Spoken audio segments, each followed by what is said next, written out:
semuanya, perkenalkan kami dari kelompok 2 dan kami akan membawakan training yang berjudul Reducing Social Loving in Group Project. Halo, perkenalkan nama saya Amando sebagai trainer 1.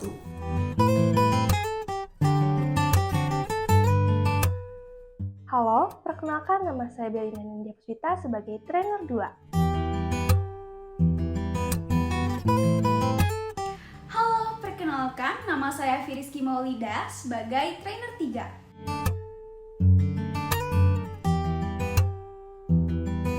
Halo, perkenalkan nama saya Gilbert Christian.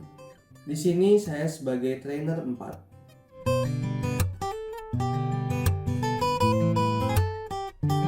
Sebelum kita masuk ke dalam pembahasan video, berikut terdapat beberapa rules dalam training kali ini. Pertama, teman-teman dipersilakan untuk mencari ruangan yang kondusif dan posisi duduk yang nyaman agar teman-teman bisa tetap fokus dalam menyimak materi. Kedua, teman-teman bisa ke toilet terlebih dahulu. Ketiga, siapkan air minum dalam jangkauan teman-teman. Keempat, siapkan buku catatan atau aplikasi gadget teman-teman untuk mencatat poin-poin penting pada materi kali ini. Dan yang terakhir, jangan skip video ini agar tidak ada materi yang terlewatkan. Nah, sebelumnya kami ingin mengecek pengetahuan teman-teman terlebih dahulu nih mengenai social loving. Yuk kita simak. Apakah teman-teman tahu apa itu social loving? Coba tuliskan apa yang teman-teman pahami mengenai social loving. Gimana sih ciri-ciri orang yang mengalami social loving itu? Kira-kira apa ya dampak ketika seseorang mengalami social loving dalam satu kelompok? Menurut teman-teman, bagaimana sih cara mengurangi social loving?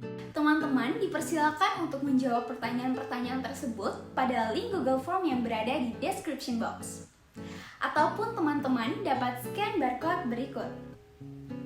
Dan kami akan memberikan waktu sekitar 3 menit untuk teman-teman mengisikan Google Form tersebut. Selamat mengerjakan!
mengetahui lebih lanjut, yuk kita langsung simak saja mengenai penjelasan dari social loving. Berikut adalah mind map dari materi yang akan kami bawakan pada hari ini. Teman-teman dipersilakan untuk mempause videonya ataupun men-screenshot terlebih dahulu mind map yang kami tampilkan saat ini.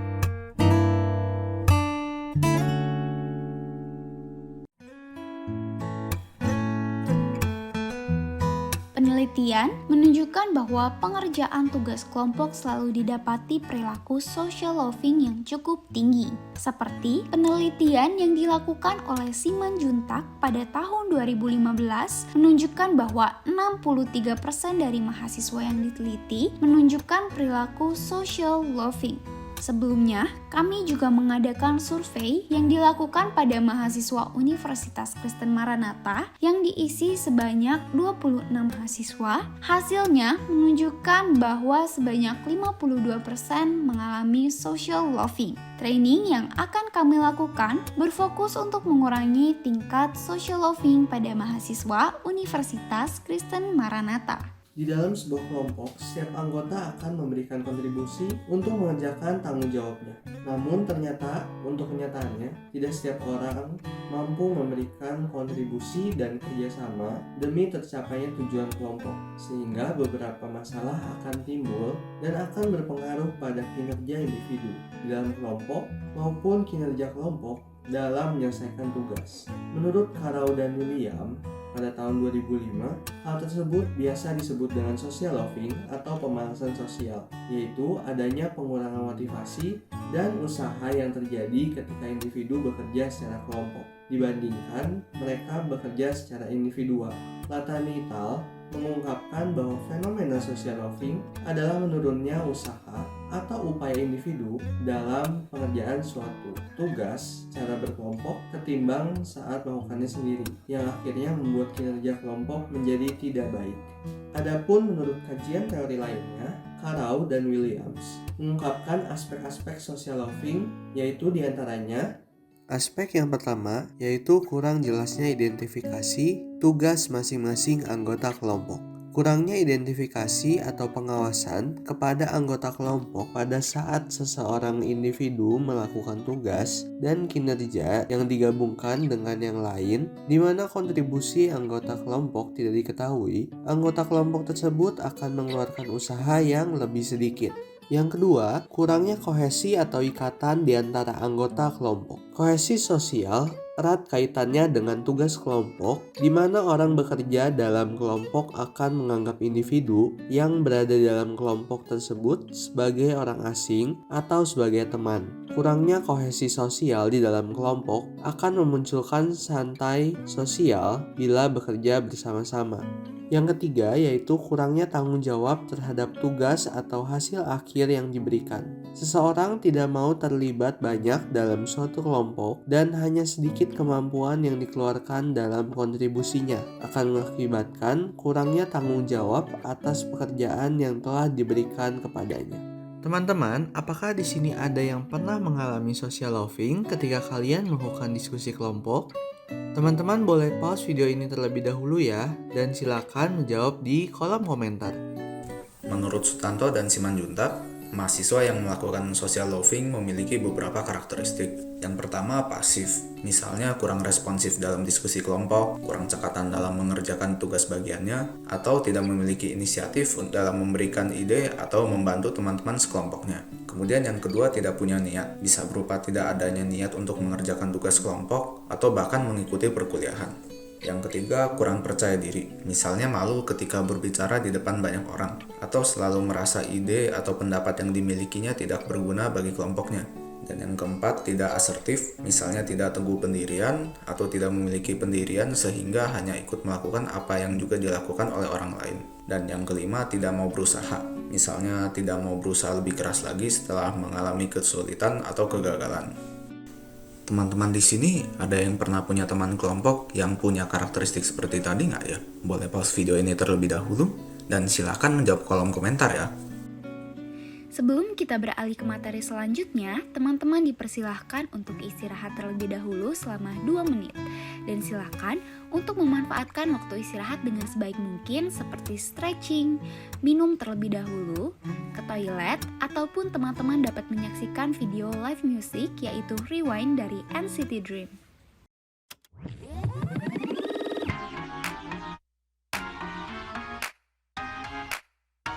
That's right. Yeah, yeah.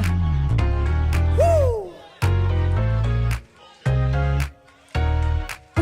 Ooh, yeah. 기분 so blue. 이런 생각이 들 땐 누가 말려줘. 뭐래도 지루하고 나분하게 느껴질 땐 생각에 잠겨. 계속 내 그와 감정을 원해 다시 부르게 널 움직인 노래 Just like when it was at 25. 그는 너와 wanna rewind. 우리의 시간을 돌려 Take me back, yeah, take me back. 그대 생각만 해도 난 행복해져. 영원히 깨지 않는 꿈 위에 시작된 그대로 돌아가는 거야. 어서 get up, so let me ride. Show me now, let's go. 누군가에겐 이건 그냥 추억팔이 하지만 나에겐 멋진 고백팔이 어제의 우리가 알려주는 합은 함께 나눠기를 원상형은 세븐 기억할 수 있다는 건 참 좋은 거야 네가 얼마나 소중한지 비춰보고 다시 돌아간다면 더 잘할 거지만 변치 않아 널 만나고 말 거란 맘 Got no doubt, yeah, can't allow it. I'm recording every step that I've been taking. All the memories I capture, every verse and every line. Nothing better than those days. Wanna rewind, yeah. 우리의 시간을 돌려 Take me back, yeah, take me back. 그대 생각만 해도 난 행복해져. 영원히 깨지 않는 Gimana nih teman-teman breaknya? Kami harap setelah break tadi teman-teman menjadi tetap bersemangat ya. Sekarang mari kita fokus kembali memperhatikan materi selanjutnya. Selanjutnya kita beralih kepada faktor-faktor dari social loving, yaitu ada faktor ekstrinsik dan juga faktor intrinsik. Faktor ekstrinsik, faktor ini merupakan faktor social loving dari luar diri individu yang meliputi karakter dan kesulitan tugas yang diberikan, jumlah anggota kelompok, pembagian tugas, dan juga tidak adanya evaluasi. Karakter dan juga kesulitan tugas yang diberikan. Ketika seorang individu mendapatkan soal ataupun tugas yang tingkat kesulitannya semakin tinggi, maka hal tersebut dapat menimbulkan terjadinya social loving. Jumlah anggota kelompok. Jumlah anggota kelompok dan rendahnya kohesivitas atau kedekatan antar anggota kelompok juga dapat berperan dalam terjadinya kemalasan sosial. Semakin banyak jumlah anggota kelompok, maka peluang terjadinya kemalasan sosial akan lebih tinggi. Hal ini menurut Leiden pada tahun 2004. Selanjutnya yaitu pembagian tugas. Selain itu, pembagian tugas dan juga evaluasi tugas yang tidak jelas akan berpotensi meningkatkan kemalasan sosial atau social loving. Faktor ekstrinsik yang terakhir yaitu tidak ada evaluasi. Ketika tidak ada evaluasi yang diberikan untuk anggota kelompok, maka hal tersebut dapat menyebabkan terjadinya social loving. Hal ini dikarenakan evaluasi menjadi bagian yang penting untuk seseorang mengetahui kinerjanya di dalam kelompok. Faktor selanjutnya yaitu adalah faktor intrinsik, yaitu faktor yang berada di dalam diri individu atau sejauh mana individu merasa bermakna, berharga, dan juga penting atas kontribusi yang diberikan kepada kelompok. Ketika individu merasa kontribusinya unik dan juga memiliki arti penting bagi kelompok, maka kemalasan sosial akan semakin berkurang. Faktor ini meliputi motivasi serta keahlian dan juga kemampuan. Yang pertama yaitu motivasi. Menurut George, pada tahun 1992, ketika tingkat motivasi yang ada pada diri individu itu rendah, maka ia akan bermalas-malasan serta tidak bertanggung jawab terhadap tugas dan hanya bergantung serta menumpang pada usaha orang lain. Selanjutnya yaitu ada keahlian dan juga kemampuan. Apabila mahasiswa menganggap dirinya tidak memiliki kemampuan yang baik untuk mengerjakan tugas yang diberikan, maka ia akan memiliki kemungkinan yang lebih besar untuk menyerah ketika menemui tugas yang sulit. Hal ini yang akan mendorong mahasiswa tersebut melakukan social loafing pada tugas kelompok. Kira-kira di sini teman-teman ada yang pernah ngalamin kendala saat kerja kelompok gak sih? Oke, teman-teman boleh pause video ini terlebih dahulu dan silakan untuk menjawab atau ceritakan di kolom komentar ya.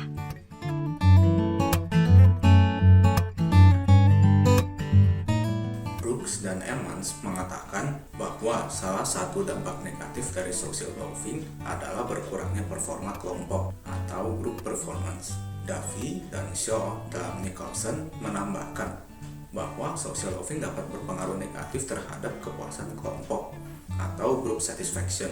Menurut Sarah dan kawan-kawan, social loafing berdampak pada menurunnya kinerja mahasiswa dalam kelompok. Menurut Xu, Chu, dan Chang, social loafing juga dapat merusak kohesivitas anggota di dalam kelompok sehingga menghambat keberhasilan dan tercapainya tujuan dalam kelompok tersebut. Menurut Teng dan Guo, social loafing yang dilakukan mendorong individu untuk mengembangkan emosi negatif karena tidak adilnya pembagian tugas yang dikerjakan dan pada akhirnya dapat menyebabkan hasil kerja kelompok yang buruk. Menurut Ying dan kawan-kawan, dampak lain dari social loafing yaitu mahasiswa tidak akan mengembangkan potensi yang ada dalam dirinya karena terbiasa mengandalkan anggota lain dan mahasiswa menjadi pasif dalam menyelesaikan tugasnya. Selanjutnya, terdapat beberapa cara untuk mengurangi atau menghindari social loafing yang dituliskan oleh Jensen Rich dan kawan-kawan pada tahun 2014. Pertama, individu perlu mengetahui tanggung jawab mereka sebagai anggota kelompok dengan cara berpartisipasi aktif dalam pengerjaan tugas maupun berdiskusi. Kedua, membagi tugas dengan jelas dan sesuai dengan kemampuan atau keterampilan dari individu tersebut. Individu perlu mengatakan apa kemampuan yang dapat mereka lakukan kepada sesama anggota lain. Social loafing dapat dihilangkan atau dikurangi ketika individu memiliki kecenderungan untuk melihat tugas tertentu yang mereka lakukan sebagai hal yang bermakna. Ketiga, menciptakan beberapa bentuk pengukuran kinerja untuk setiap individu. Hal ini dapat berfungsi sebagai motivasi bagi individu untuk melakukan kinerjanya dengan baik. Terdapat penelitian yang mengamati bahwa individu mengerahkan lebih banyak upaya ketika upaya mereka dianggap secara individual. Contoh yang dapat dilakukan yaitu mahasiswa dapat membuat dan mengisi form penilaian kinerja kelompok. Keempat, pastikan untuk menekankan kontribusi individu sebagai hal yang berharga atau mengapresiasi kontribusi yang telah dilakukan individu. Jika seorang individu merasa bahwa mereka memberikan kontribusi yang unik untuk usaha kelompok, atau jika mereka merasa bahwa usaha mereka yang berkurang akan diperhatikan oleh anggota kelompok, mereka akan lebih mengarahkan diri untuk berusaha melakukan yang terbaik. Kelima, ingatlah bahwa ukuran kelompok memainkan peran yang penting. Social loafing juga dapat diminimalisir dengan membatasi ukuran kelompok, yang dapat mempersulit orang yang malas untuk bersembunyi di balik anggota kelompok lainnya. Lebih mudah untuk memantau masukan individu dalam kelompok yang lebih kecil dibandingkan dengan kelompok yang besar. Seperti yang disebutkan sebelumnya, dengan meningkatnya jumlah individu dalam suatu kelompok akan meningkatkan social loafing. Keenam, pastikan membentuk kelompok yang kohesif. Kekompakan kelompok merupakan hal yang penting. Ketika kekompakan dalam kelompok meningkat, partisipasi pun akan meningkat. Kelompok yang dibentuk oleh mahasiswa sendiri diasumsikan menjadi lebih kohesif, lebih produktif, dan mengalami insiden yang lebih kecil.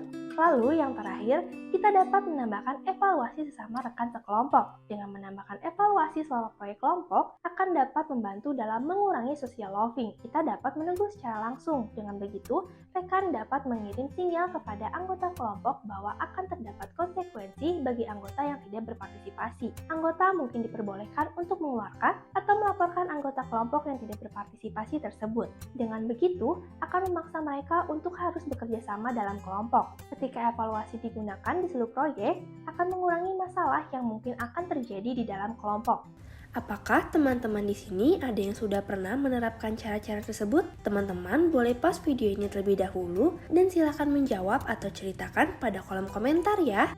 Sekian mengenai materi yang telah kami sampaikan. Saya berharap bahwa materi yang telah kami paparkan dapat menambah pengetahuan teman-teman sekalian ya. Dan sekarang, mari kita mereview kembali materi-materi tersebut. Definisi social loving, yaitu menurunnya usaha atau upaya individu dalam pengerjaan tugas secara berkelompok ketimbang saat melakukannya sendiri, yang akhirnya membuat kinerja kelompok menurun. Aspek social loving ada 3, yaitu yang pertama, kurang jelasnya identifikasi tugas masing-masing anggota kelompok. Yang kedua, kurangnya kohesi atau ikatan di antara anggota kelompok. Dan yang terakhir, kurangnya tanggung jawab terhadap tugas atau hasil akhir yang diberikan. Karakteristik dari seorang yang melakukan social loving adalah pasif, tidak punya niat, kurang percaya diri, tidak asertif, dan tidak mau berusaha. Selanjutnya, kita sudah membahas mengenai faktor social loving. Di antaranya ada faktor intrinsik dan juga ekstrinsik. Social loving mengakibatkan dampak negatif seperti berkurangnya performa kelompok, pengaruh negatif pada kepuasan kelompok, menurunnya kinerja mahasiswa dalam kelompok, merusak kohesivitas anggota dalam kelompok, menghambat keberhasilan dan tercapainya tujuan dalam kelompok, mendorong individu untuk mengembangkan emosi negatif karena ketidakadilan pembagian tugas, mahasiswa menjadi tidak mengembangkan potensi yang dimiliki, dan menjadi pasif dalam menyelesaikan tugas. Dan yang terakhir, cara mengurangi social loving, yaitu mengetahui tanggung jawab dalam kelompok dengan berpartisipasi aktif, membagi tugas dengan jelas dan sesuai, menciptakan beberapa bentuk pengukuran kinerja, mengapresiasi kontribusi yang telah dilakukan individu, membatasi ukuran kelompok, membentuk kelompok kohesif, dan menambahkan evaluasi sesama rekan sekelompok. Baik, itulah mengenai kesimpulan terkait materi hari ini. Dan kepada teman-teman, dimohon untuk membuka link action plan yang telah dibuat pada kolom description box atau teman-teman dapat meng-scan barcode ini dan juga menjawabnya pada template story Instagram yang telah disediakan. Serta jangan lupa untuk tag Instagram kelompok kami untuk dikumpulkan. Jika ada pertanyaan, silakan tulis di kolom komentar atau teman-teman dapat menanyakannya saat di kelas nanti. Sekian pemaparan mengenai materi Reducing Social Loving in Group Project. Semoga materi yang kami bawakan dapat bermanfaat untuk teman-teman semua dan juga jangan lupa untuk mengurangi social loving. Saya Mando Karwoko. Saya Belinda Nindya Puspita. Saya Firiski Maulida. Saya Gilbert Christian. Kami ingin mengucapkan terima kasih karena telah mengikuti video kami dari awal sampai akhir. Dan mohon maaf bila ada kesalahan kata. Kami pamit undur diri, sampai bertemu di lain kesempatan.